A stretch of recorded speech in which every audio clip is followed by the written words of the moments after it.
Hello mga Mima, ayan, isang magandang hapon po sa ating lahat. At sa bidyong ito mga Mima, mayroon tayo ditong pichay, mayroon din tayong upo, at mayroon din tayong, sitaw, mayroon din tayong itong alugbate. At syempre, mayroon din tayong siling haba, at mayroon tayong sibuyas at bawang. Pero mga Mima, hindi po tayo magtitinda dito dahil magluluto na naman tayo. At syempre, gamit-gamit ko na itong ating mga kagamitan na galing sa ating mga followers. Ayan, maraming salamat po sa mga nagpapaabot ng kanilang tulong mga Mima. At sa mga susunod mga Mima, kasi may mga nagsisend sa akin ng kanilang at nagpapaabot ng kanilang mga tulong sa ating GCash, at hindi ko maisa-isa mga Mima, kaya ito na lang muna ang ating gagamitin. At sa mga susunod na araw, may mga bago tayong mga mabibiling kagamitan dito sa ating mansion, di ba? So ayan mga Mima, ang unahin natin ay ito, magbala tayo ng upo. Ayan, syempre, o di ba? Wow, ang galing. Tama ba itong ginagawa ko? Wala kasi to, first time ko itong gumamit ng ganito. Ayan. 'Di ba? Wala na ang itak-itak dito mga Mima. Oh, ayan. Medyo napaaga ngayong hapon na ang aking pagluluto mga Mima, kasi mamaya mga alas 6 ay pupunta naman tayo ng Aplaya dahil magkikita-kita na naman tayo doon. Magla-live ako sa aking TikTok account.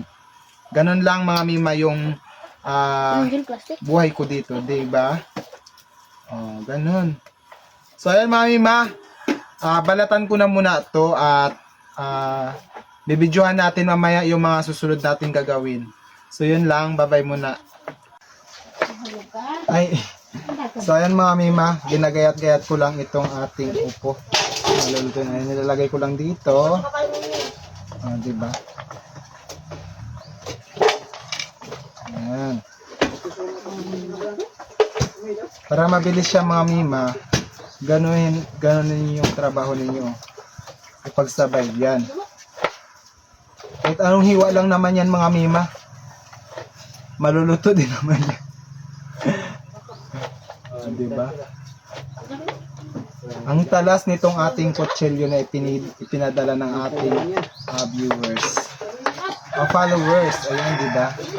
At sa mga susunod, syempre, bibili na tayo. May mga bibilhin pa ako. Ayan, gayatin ko lang muna ito mga Mima So, ayan mga Mima, isunod natin itong ating pichay. Ayan, diba? Pag lang natin siya, ihiwalay yung kanyang tangkay sa dahon. Ayan.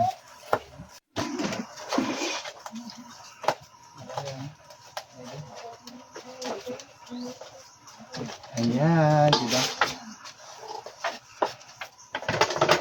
Isunod natin itong sitaw.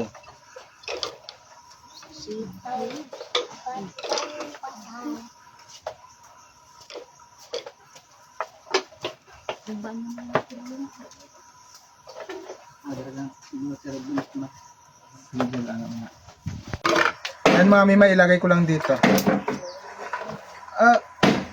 Nahulog. Ay, nahulog.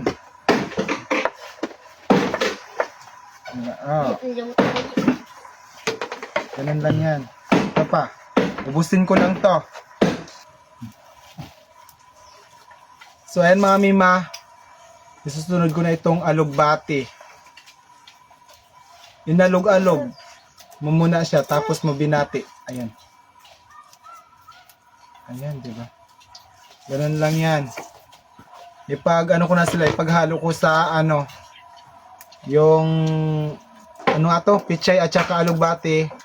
Pagsasamahin na natin yan dyan. Dahil mga dahon-dahon lang naman to kasi hindi na siya pwede. Ayan. So ayan mga Mima, okay na nga itong ating mga gulay. Ayan, ito na yung ating pichay at saka alugbati, pinaghalo ko na. Ito yung dahon ng pichay at saka ito yung ating sitaw. Tapos dito na rin yung ano, yung tangkay ng ano ng pichay at saka itong upo. Ayan mga mima. Tapos syempre meron tayo ditong ano, shrimp. Anong English ni ang English nito? Basta ito. Meron tayong ano, kamaron. Tapos meron tayong bawang o bawang, sibuyas at saka itong ating siling haba. Hinugasan ko na yan lahat mga mima at ito yung ating mantika. Okay, isasalang ko na itong ating kawali. Hindi pa ako nakakabili ng ating sangkalan kasi mga mima, may nagpadala sa atin para sa ating sangkalan at hindi pa ako nakakabili kasi busy pa talaga. Hindi pa ako ano. Ayan, antayin lang natin itong mag-uminit at lagyan natin ng mantika. Okay. So ayan mga mima, okay na yung ating mantika. Ilalagay ko na itong bawang. Sabay ko na pati sibuyas. So ayan mga mima, okay na to. Susunod ko na itong ating ano muna, sitaw muna mga mima. Tapos susunod ko na agad itong mga mima, itong ating upo. Lapit mo dito, Jun.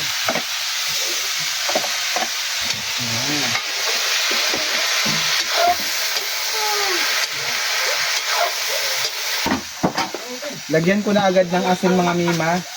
Tapos lagyan ko nitong magic sarap. Ayan, di ba? Ayan. Ilalagay ko na agad itong ano, siling haba. Kasi itong mga dahon-dahon mga mima, madali na lang yan maluto at itong ano naman, ating kamaron, luto na din naman yan.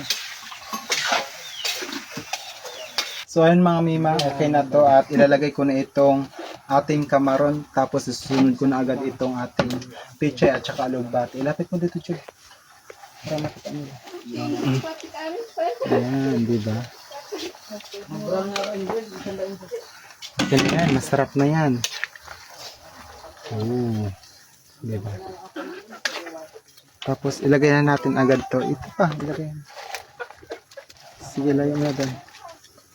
Ilayin mo na doon. Puno talaga yung ating kawali mga mima. Oh, nahulog na yung iba. Parang ano ito, parang bukas.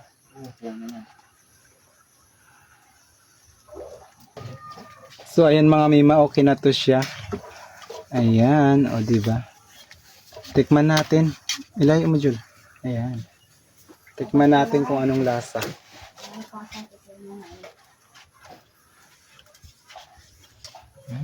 Sarap. So yan lang mga mima, hanggang dito na lang po ang aking pag-vlog. Maraming salamat po sa mga patuloy na sumusuporta, nagmamahal, nanonood, nagsishare, nagko-comment. At lahat-lahat na, maraming salamat po sa inyong lahat. Sa mga bagong followers ko at sa mga hindi pa nakapag-follow sa akin, i-follow nyo na ako mga mima at mag-comment kayo dyan sa baba. Maraming salamat po. Ayan.